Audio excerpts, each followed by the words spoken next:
میں ہوں خالد تبسم۔ ہم اس چینل کے ذریعے ہماری فلمی دنیا جو ایک زمانہ میں مقبول اور شاندار فلموں کی تخلیق کا مرکز تھی کے لیجنڈ فنکاروں کے بارے میں دلچسپ معلوماتی ولاگ پیش کرتے ہیں۔ اگر آپ نے چینل سبسکرائب نہیں کیا تو پہلے سبسکرائب کر کے ہمارے ساتھ منسلک ہو جائیں۔ ہمارا یہ ولاگ ماضی کے ایک مقبول ہیرو حبیب کے بارے میں ہے کہ وہ کس طرح حادثاتی طور پر اداکار بنے۔ تو آئیے شروع کرتے ہیں۔ حبیب ہماری فلمی دنیا کے ایک ناقابل فراموش اور بہترین اداکار تھے۔ جس طرح اعجاز اچانک فلمی ایکٹر بن گئے، اسی طرح حبیب بھی اچانک فلم ایکٹر کے طور پر منتخب کر لیے گئے، جس میں ان کے دراز قد، خمار آلود آنکھوں، خوش شکل اور حلاوت آمیز آواز نے بہت اہم کردار ادا کیا۔ ان کے اداکار بننے کا دلچسپ واقعہ یوں ہے، یہ 1955 کا زمانہ تھا۔ وہ گوجرانوالہ سے اعلیٰ تعلیم کے حصول کے لیے لاہور آئے اور MAO کالج میں داخلہ لے لیا۔ نوجوان حبیب الرحمان دیو سماج روڈ لاہور پر واقع اسکول فار الیکٹریشنز کے ہاسٹل میں رہتے تھے، جہاں پر انتظامیہ نے ہاسٹل کے ہر کمرہ میں 6 لڑکوں کو رہائش دی ہوئی تھی۔ انتظامیہ کی جانب سے رات مقررہ وقت کے بعد کمرہ میں لائٹ آن کرنا سخت منع تھا، اس لیے حبیب اکثر رات کے اوقات میں جنا گارڈن، جس کا پرانا نام لارنس گارڈن ہے، کی طرف نکل آتے اور اسٹریٹ لائٹس کی روشنی میں رات گئے تک پڑھتے رہتے۔ چھٹی کے روز وہ اکثر گھومنے پھرنے نکل جاتے۔ ایک روز ان کے دوستوں نے فلم اسٹوڈیو میں کسی فلم کی شوٹنگ دیکھنے کا پروگرام بنایا۔ ان دنوں عوام میں فلم بینی کا رجحان بڑھ رہا تھا، جس کی وجہ سے سینماؤں کی رونقیں بڑھ رہی تھیں۔ فلمی لوگوں اور اداکاروں کو بڑی قدر کی نگاہ سے دیکھا جاتا اور اکثر انہیں اپنی آنکھوں سے دیکھنے کو قابل فخر بات تصور کیا جاتا۔ جس فلم اسٹوڈیو میں حبیب اور ان کے ساتھی شوٹنگ دیکھنے کے لیے گئے تھے، وہاں اردو فلم لخت جگر کا سیٹ لگا ہوا تھا، جہاں پر فلم کے ہدایت کار لقمان احمد فلم کی ہیروئن نور جہاں کے چھوٹے بھائی کے کردار کے لیے کسی موزوں نئے چہرے کی تلاش کے لیے لڑکوں کے آڈیشن لے رہے تھے۔ وہ بھی اس عمل کو دیکھنے میں مصروف ہو گئے۔ جب تمام لڑکے آڈیشن دے چکے تو لقمان احمد کو سکرین ویلیو اور مکالموں کی ادائیگی کے حوالے سے کوئی متاثر نہ کر سکا۔ اسی دوران انہیں یہ سب دیکھنے والوں میں ایک دراز قد، نشیلی پلکوں کا حامل لڑکا نظر آیا۔ انہوں نے حبیب کو آڈیشن دینے کی دعوت دی۔ وہ ہچکچاتے ہوئے پیچھے ہٹنے لگے تو ان کے ساتھیوں نے انہیں پکڑ کر آگے کرتے ہوئے آڈیشن دینے پر اصرار کیا۔ بالآخر وہ اس پر آمادہ ہو گئے۔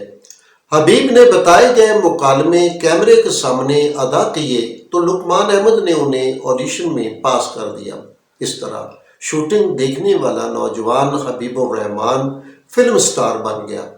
اس موقع پر لقمان احمد نے ان کا فلمی نام حبیب کی بجائے آفتاب تجویز کیا، مگر اگلے روز انگریزی اخبار پاکستان ٹائمز میں نئے اداکار حبیب کی دریافت کے حوالے سے شائع شدہ خبر میں ان کا نام آفتاب کی بجائے حبیب لکھا گیا، جس کے بعد لقمان احمد نے ان کا نام حبیب ہی رہنے دیا۔ لخت جگر کے فلم ساز آغا جیے گل کے فلمی ادارے ایونیو پکچرز نے حبیب کو 500 روپے ماہوار پر ملازم رکھ لیا۔ یہ ایک پرکشش اور اچھا خاصا معاوضہ تھا۔ اس زمانے میں اکثر فلمی ادارے اداکاروں کو بھی ماہوار تنخواہ پر رکھتے تھے۔ ایونیو پکچرز نے حبیب کے ساتھ 2 سال کا معاہدہ کیا۔ معاہدہ کی روح سے وہ ایونیو پکچرز کے علاوہ کسی اور کی فلم میں کام نہیں کر سکتے تھے۔ لخت جگر میں ان کے مقابل یاسمین کردار ادا کر رہی تھی۔ یاسمین ایک پرکشش اور معصوم صورت اداکارہ تھی، جس نے نور جہاں کو طلاق ملنے کے بعد سید شوکت حسین رضوی سے شادی کر لی۔ قیام پاکستان کے بعد شوکت حسین رضوی اور نور جہاں کو لاہور کا شوری فلم اسٹوڈیو الاٹ ہوا۔ جس کا نام دونوں نے اپنے ناموں کے حوالے سے شاہ نور رکھا۔ ایک روز لخت جگر کے سیٹ پر کہانی کے مطابق حبیب کا سین اپنی بڑی بہن نور جہاں کے ساتھ تھا۔ سچویشن کے مطابق حبیب کو اسے تھپڑ اور دھکے مارتے ہوئے گھر سے نکال دینا تھا۔ حبیب اس سین پر بہت پریشان ہوا کیونکہ ایک نو آموز اداکار کے سامنے فلم انڈسٹری کا ایک بہت بڑا نام تھا جس نے اپنی آواز اور اداکاری سے برصغیر کی فلمی دنیاؤں پر دھاک بٹھا رکھی تھی۔ حبیب کو حوصلہ دیا گیا کہ اسے فلمی سین سمجھ کر ادا کرو، چنانچہ انہوں نے سین کے مطابق نور جہاں سے بدتمیزی کرتے ہوئے اسے دھکے دیے اور 2-3 تھپڑ جڑ دیے۔ حبیب کے مطابق تھپڑ اچھے خاصے زوردار تھے۔ سین اوکے ہوا تو حبیب کا خوف سے برا حال تھا کہ انہوں نے واقعی حقیقی اور زوردار تھپڑ مار دیے تھے۔ ان حالات میں حبیب نے دل ہی دل میں طے کیا کہ اگر نور جہاں نے غصے کا اظہار کیا تو وہ اسی وقت سب کچھ چھوڑ چھاڑ کر وہاں سے بھاگ جائیں گے۔ لیکن دوسری طرف تو حبیب کی پرفارمنس کو سراہا جا رہا تھا۔ خود نور جہاں نے بھی حبیب کے جذباتی انداز کی تعریف کی تو ان کی جان میں جان آئی۔ لخت جگر ایک بھارتی کہانی تھی جس پر ہدایت کار منشی دل بھی حمیدہ کے نام سے فلم بنا رہے تھے۔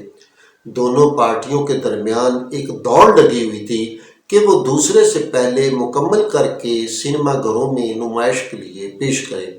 اس لیے شبانہ روز جنگی ماحول میں کام ہو رہا تھا۔ جب لقمان احمد نے لخت جگر کا 1/3 حصہ مکمل کر لیا تو ان کے فلم ساز آغا جی گل سے کسی بات پر اختلافات پیدا ہو گئے جس کے نتیجہ میں وہ فلم ادھوری چھوڑ کر چلے گئے، جسے بعد ازاں انور کمال پاشا نے مکمل کیا۔ اس صورتحال میں منشی دل حمیدہ پہلے مکمل کرنے میں کامیاب ہو گئے۔ جب انہوں نے حمیدہ ریلیز کی تو عوام نے اس کا زبردست استقبال کیا۔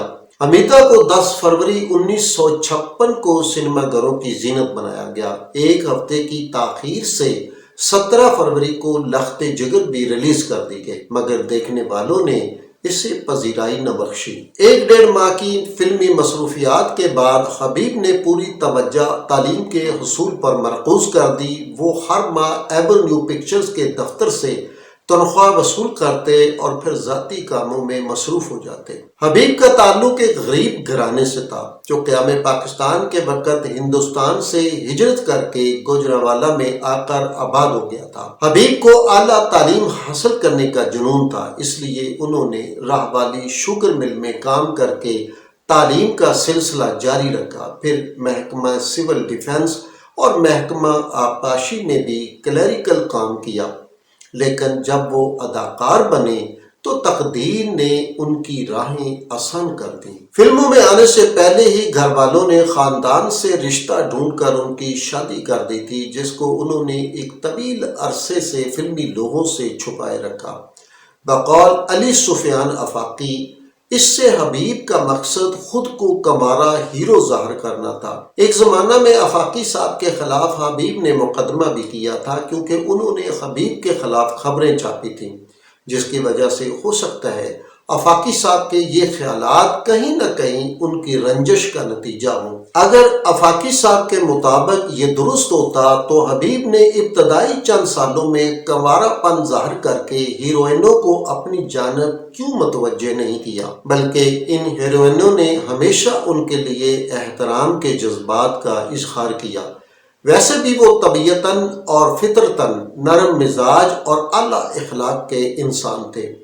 1986 میں جب میں نے ان کی فلمی یادداشتیں لکھنا شروع کی تو اس وقت انہوں نے مجھے واضح طور پر اپنی پہلی بیوی اور اس کے بطن سے پیدا ہونے والی 3 بیٹیوں کا ذکر کیا تھا۔ پہلی بیٹی کی شادی انہوں نے ایک وکیل دوست نواز سعید اللہ خان ایڈوکیٹ سے کی، دوسری کا رشتہ ٹنڈو آدم سندھ کے ایک سینما اونر کے بیٹے سے کیا اور تیسری کی شادی لاہور کے ایک کاروباری خاندان میں کی۔ حبیب مرحوم نے مجھے بتایا کہ انہوں نے فلمی زندگی میں سگریٹ اور شراب نوشی سے خود کو بچا کر رکھا، حالانکہ ہدایت کار لقمان احمد اور دوسرے لوگ انہیں اس کی دعوت دیتے اور اصرار بھی کرتے، جب میں نے ایک ملاقات میں لقمان احمد سے اس کا تذکرہ کیا تو وہ آگ بگولا ہو گئے۔